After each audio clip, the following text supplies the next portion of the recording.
Bapak Dekan 1, Bapak Binan, Bapak dan Ibu pimpinan semuanya yang ada di sini, kemudian mengubah MBKM. Dan di angkatan 2021 ini semua kurikulum kami yang lama itu diekuivalenkan semuanya, sehingga kami hanya punya satu kurikulum saat ini, kurikulum MBKM yang itu dilakukan untuk semua angkatan yang masih aktif. Jadi angkatan aktif kami sebenarnya kalau seperti biasanya begitu, tidak satu kurikulum, kami itu menyelenggarakan 3 kurikulum sekaligus, kurikulum 2014, kurikulum 2019, dan kurikulum MBKM 2020. Tetapi karena ada kebijakan untuk menyamakan semua untuk menjadi satu, sehingga yang berlaku adalah kurikulum 2020. Artinya mahasiswa angkatan semester 6, 7 itu semuanya diekuivalenkan ke kurikulum 2020, dan itu yang mungkin membuat program studi itu agak kerja ekstra keras begitu, karena harus ada kemudian ekuivalensi konversi mata kuliah tertentu yang kemudian itu digeser ke kurikulum MBKM 2020. Nah, hari ini terima kasih banyak kami diberi kesempatan di sini untuk nanti kami akan sedikit berbagi begitu Bapak dan Ibu terkait dengan perkembangan yang kami lakukan dari awal sampai sekarang. Kami juga implementasi untuk MBKM, karena di kami untuk implementasi MBKM dimulai di semester 3. Jadi sebagian besar nanti kami akan bercerita juga terkait dengan implementasi kegiatan pembelajaran yang ada di kami. Jadi Bapak dan Ibu izinkan kami menceritakan sedikit pengembangan kurikulum MBKM yang ada di UNY. Ini sebenarnya berlaku secara keseluruhan Bapak. Jadi tidak hanya di program studi pendidikan studi saja, tapi juga di seluruh Universitas Negeri Jakarta itu polanya seperti ini. Jadi di tahun 2020 itu kami mulai untuk menyusun kurikulum MBKM. Ketika itu awal-awal pandemi, itu kami masih ingat bahwa kami diminta untuk kemudian mengembangkan kurikulum kami, melakukan evaluasi terhadap kurikulum yang sebelumnya. Dan ketika itu rektor kami itu langsung kemudian memberikan landasan hukum begitu untuk kemudian menurunkan dari Permendikbud nomor 3 tahun 2020 itu diturunkan untuk menjadi peraturan rektor nomor 5 tahun 2020 tentang implementasi kurikulum MBKM, dan juga peraturan rektor nomor 7 tahun 2020. Kemudian langkah selanjutnya kami mengembangkan jejaring kemitraan, karena yang seperti kita tahu ada banyak nanti kebijakan terkait dengan MBKM ini. Kemudian di 2021 kita menyempurnakan kurikulum MBKM, karena memang masih banyak lubang-lubang yang perlu untuk kemudian disempurnakan. Baru di kemarin semester genap 2020-2021 ya, 2019-2020, 2020-2021 itu kita mulai menyelenggarakan implementasi kurikulum MBKM. Nanti kami akan bercerita tahapan-tahapan ini.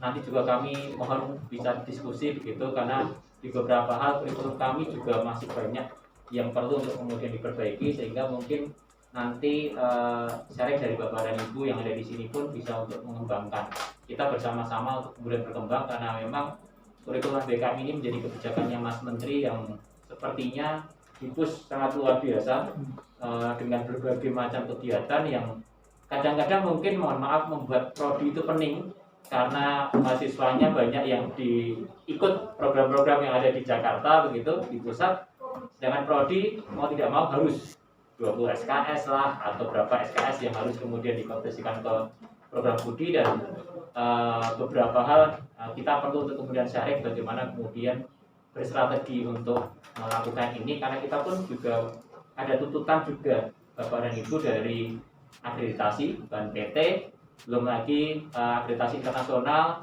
yang semuanya orientasinya capaian-capaian pembelajaran. Tetapi di satu sisi MBKM memberikan kesempatan kepada mahasiswa untuk berkegiatan di luar kampus, apapun kegiatannya, kalau kata Mas Menteri boleh. Nah itu yang kadang-kadang membuat pening juga di program studi. Nah di kami kebijakan MBKM di UNY itu mengacu pada memang sebenarnya kalau dengan kurikulum-kurikulum yang lama itu paling menonjol adalah terkait dengan hak belajar 3 semester di luar program studi. Itu yang paling menonjol yang harus kemudian kami akomodasi begitu. Makanya kami kalau di UNY itu ada peraturan rektor tentang kurikulum MBKM dan peraturan rektor tentang panduan implementasi kurikulum MBKM. Ini yang mendasari kami untuk kemudian mengembangkan kurikulum MBKM kami sejak 2020. Nah, kebijakan ini itu kemudian kami buat kalau di UNY itu dalam 3 pola belajar. Jadi kami menyebutnya pola 1 itu 5-1-2. Itu artinya 5 semester di dalam program studi di UNY. Kemudian 1 semester itu di luar program studi di UNY, jadi prodi yang lain. Kemudian yang ketiga, yang 2 semester itu di luar institusi. Tetapi di sini 5 semester itu tidak kemudian 5 semester dulu, baru kemudian semester berikutnya keluar begitu. Tidak, kami menerjemahkannya sebenarnya 5 semester itu adalah jumlah SKS. Jadi di kami jumlah SKS untuk pola 1 itu setara dengan model 5-1-2. Kemudian untuk yang kedua pola 2 itu 6 semester 1-1, penjelasannya ada di bawah Ibu Bapak. Ini untuk S1 sarjana kependidikan di kami. Mohon maaf Bapak dan Ibu yang dari ilmu tadi, ilmu murni Pak. Ini agak sedikit berbeda karena di ilmu mungkin tidak ada dasar-dasar kependidikan begitu.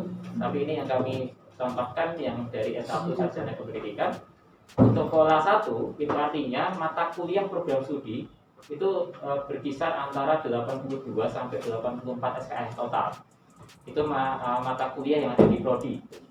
Kemudian untuk mata kuliah universitas 20 SKS, mata kuliah dasar kependidikan itu 8. Untuk 3 pola ini sama sebenarnya.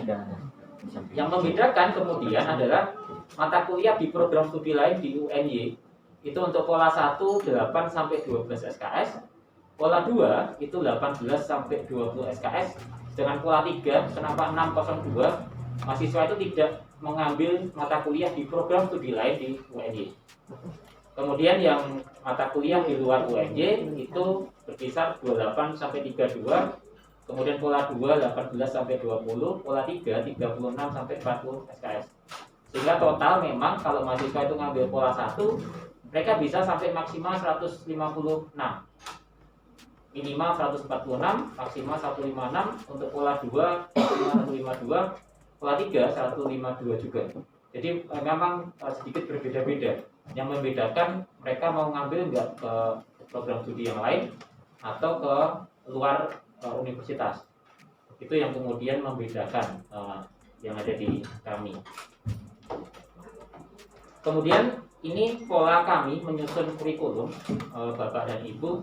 Kami patokan kami jelas pada KKNI.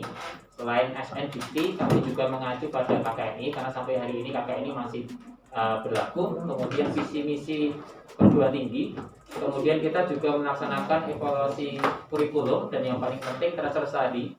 Karena ini yang kemudian membuat kami tahu kira-kira kan kalau kita bikin kurikulum itu sekarang kita mau jadi apa gitu. Jadi kami ketika itu 2020 berimajinasi 2025 itu lingkungan akademik, lingkungan kerja itu akan seperti apa, dan itu yang kita bayangkan sehingga nanti lulusan kita akan mampu untuk kemudian bersaing di 2025 ketika mereka lulus. Nah, itu basisnya adalah transfer study juga, masukan-masukan dari stakeholder kira-kira perkembangan ke depannya itu seperti apa. Baru kemudian kami mengembangkan untuk profil lulusan. Baru kemudian dari profil lulusan kami turunkan menjadi capaian pembelajaran lulusan. Mohon izin sharing untuk profil lulusan kami di pendidikan psikologi itu ada 4. Mungkin kalau nomor 1 mungkin sama dengan yang ada di sini untuk yang prodi pendidikan. Karena kami tidak boleh menyebutnya sebagai guru, karena guru itu menjadi profil lulusannya PPG sekarang. Jadi kami menyebutnya pendidik. Kalau kemarin mau bilang calon guru juga agak gimana begitu. Jadi pendidik lah yang paling tepat. Kami menyebutnya pendidik. Yang kedua itu peneliti. Kemudian yang ketiga itu edupreneur. Kenapa kemudian kami bilang entrepreneur? Karena ini potensi yang sangat luar biasa ke depan begitu. Wirausaha di bidang pendidikan itu sangat dibutuhkan, terutama terkait dengan pendidikan di tingkat SMA, kemudian beberapa baik itu berputar terkait dengan pengembangan media dan lain sebagainya, itu sangat besar begitu. Kemudian yang keempat, ini terkait juga dengan tenaga kesehatan sosial. Tadinya kami itu bilang pekerja sosial ya. Kami pekerja sosial itu sudah miliknya Sosiatri kalau dulu. Sekarang apa ya nama prodinya? Kesejahteraan masyarakat ya, tidak? Kesmas. Kesmas itu profilnya. Kalau di Bandung ada PKS. Oh, ada PKS. Kesejahteraan ya.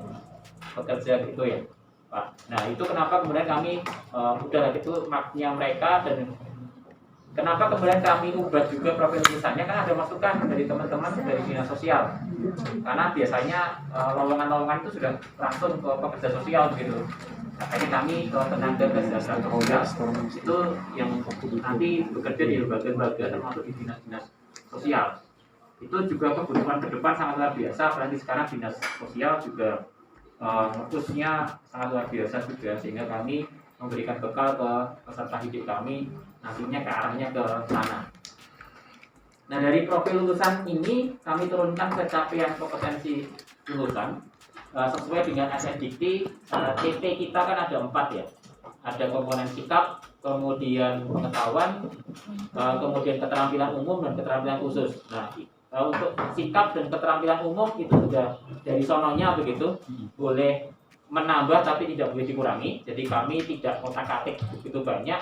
Yang kami fokuskan adalah di capaian pengetahuan dan juga di keterampilan khusus, dan ini pun juga dengan bantuan atau diskusi dengan teman-teman di Absanti, Asosiasi Program Studi Pendidikan Sosiologi dan Antropologi. Kami diskusi banyak untuk kemudian mencetuskan capaian pembelajaran. Ada poin-poin yang sama antar program studi, tetapi memang nanti diserahkan untuk kekasannya ke masing-masing. Itu kalau di asosiasi di kami begitu. Kemudian dari capaian itu kami turunkan ke bahan kajian. Jadi kami kalau di kami ini secara umum saja pengembangan kurikulum kami kemudian bikin bahan kajian begitu. Karena di kami di pendidikan memang ada konteks kajian pendidikannya khusus, kemudian juga ada teorinya, ada metodenya, dan juga ada kajian khusus untuk sosiologinya. Dari pengembangan ini kami turunkan lagi ke, mohon maaf mungkin terlalu kecil, ke bahan kajian itu kami turunkan untuk nantinya memuat mata kuliah begitu. Jadi dari bahan kajian ini akan muncul nanti mata kuliah khusus, dan di kami memang mata kuliahnya agak sedikit tidak normal begitu, tidak umum gitu ya namanya, karena kami melihat ke depan sepertinya ada banyak hal yang kemudian berubah di masyarakat, terutama kalau bicara tentang sosiologi di bidang keilmuan kami begitu. Kemudian setelah di bahan kajian ke mata kuliah ini, baru kami tentukan bobot untuk mata kuliah berdasarkan kedalaman dan juga cakupan penguasaan materinya. Jadi sebagai contoh yang ada di sebelah kanan itu untuk mata kuliah pemberdayaan masyarakat itu ada bahan kajian. Jadi bahan kajian konsep dasar pemberdayaan, kemudian strategi pemberdayaan, kemudian kearifan lokal begitu. Itu ada bobot-bobot mata kuliahnya yang ada di sini.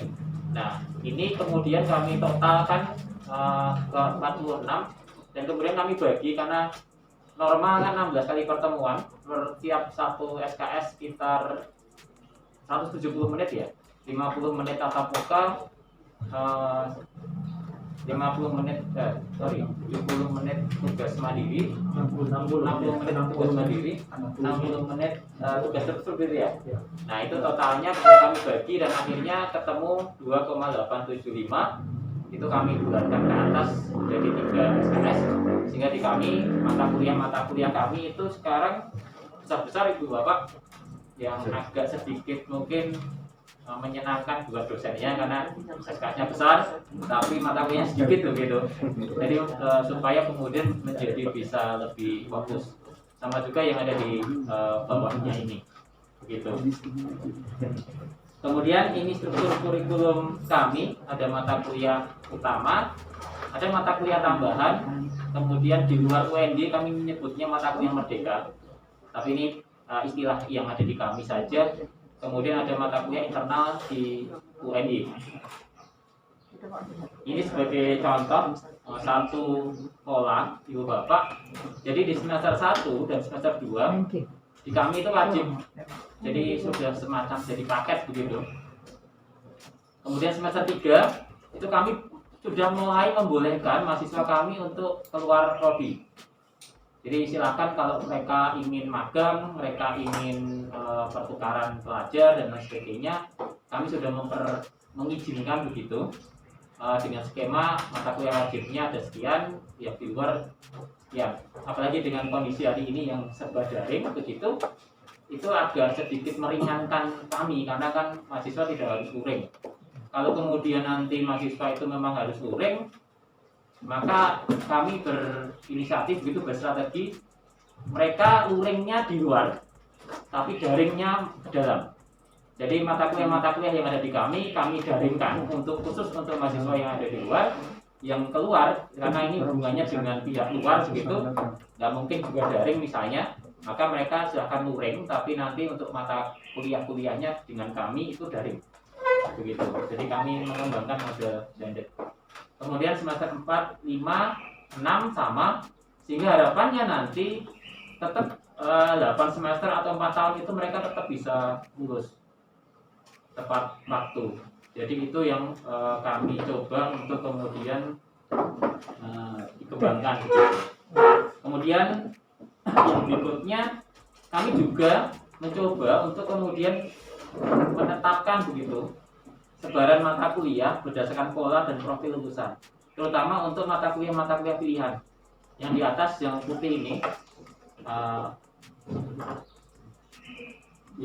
ini ini mata kuliah wajib, jadi semuanya harus ada untuk pendidik, edupreneur maupun tenaga kesejahteraan sosial, begitu. Sedangkan yang di bawah ini tergantung mereka mau fokus di mana.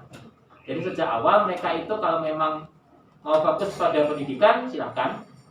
Untuk mengambil mata kuliah yang memang fokus untuk pendidikan, terutama berkaitan dengan kurikulum 2013 yang ada di SMA, seperti misal globalisasi kebutuhan sosial, kemudian deviasi, konflik, ini kan ada semuanya di SMA, di kurikulum SMA. Sedangkan yang lainnya silakan, nanti kami juga sudah tetapkan beberapa hal terkait dengan beberapa pola ini.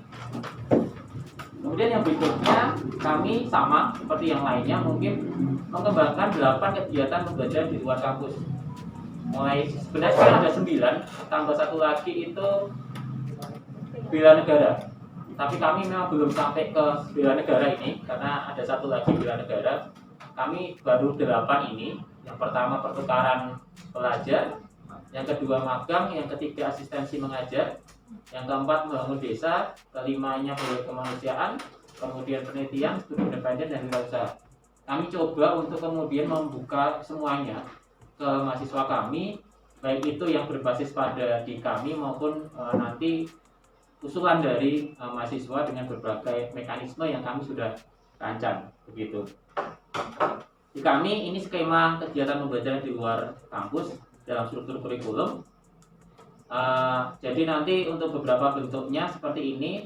Kemudian kami menyebutnya ini studi dinamika dan sebagainya. Ini untuk memudahkan kami saja Bapak dan Ibu. Memudahkan program studi untuk mengekuivalenkan ke mata kuliah. Jadi ini yang kami lakukan. Nah, untuk proses ekuivalennya kami ada 2 model. Nah, sebenarnya 3 tambah 1 lagi. Ada free from, kemudian ada struktur from, ada hybrid sebenarnya. Free from ini kami lakukan kemarin semester. Nabi edukasi.